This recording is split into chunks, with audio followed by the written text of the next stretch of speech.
สวัสดีค่ะวันนี้พัชชาจะพาพี่น้องมาทำกลีบกุหลาบนะคะกลีบกุหลาบหรือกลีบกุหลาบแย้มนะคะพี่น้องคะกลีบกุหลาบแย้มจะเอาใส่ข้างหน้านะคะแล้วใช้การเย็บด้นกลับด้านหลังนะคะ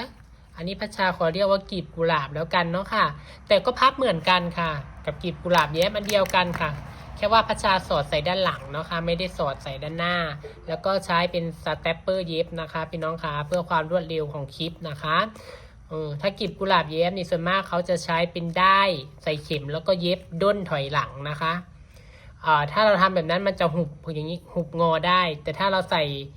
เป็นสแตปเปอร์เย็บแบบนี้มันจะลังค่ะมันจะไม่ค่อยหุบงอได้นะคะ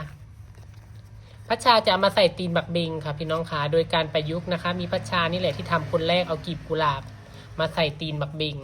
เวลาทำบักเบงแล้วเราก็เอามาใส่ตีนบักเบงเพื่อเพิ่มความสวยงามนะคะไม่มีใครทำหรอกค่ะมีพัชชานี่แหละคนแรกค่ะ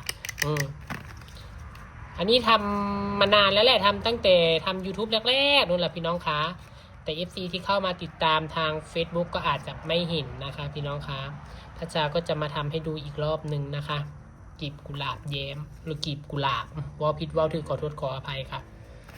แต่ที่จริงมันก็พับเหมือนกันนะคะพี่น้องคะนี่ค่ะพับเป็นสามเหลี่ยมธรรมดาพับทบเข้าอย่างนี้พับกลับด้านหลังอันนี้ก็พับกลับด้านหลังพอเอามาใส่บักเบ่งแล้วพัชชารู้สึกว่าเพิ่นสวยนะพี่น้องคะเพิ่นสวยขึ้นวันนี้พัชชาจะทำขันบักเบ่งเล่นลายใบตองอ่อนก็เลยจะประดับกลีบกุหลาบนี่เข้าไปด้วยค่ะพี่น้องคะนะคะเป็นยังไงเจ้าคะสวยงามไหมคะทำแบบนี้ไปเรื่อยๆจนกว่าเราจะได้ความยาวที่รอบขันบักเบงของเฮาเนาะค่ะฝากกดแชร์ด้วยนะคะเดี๋ยวไปดูคลิปที่ทำขันบักเบงแล้วประกอบให้ดูค่ะ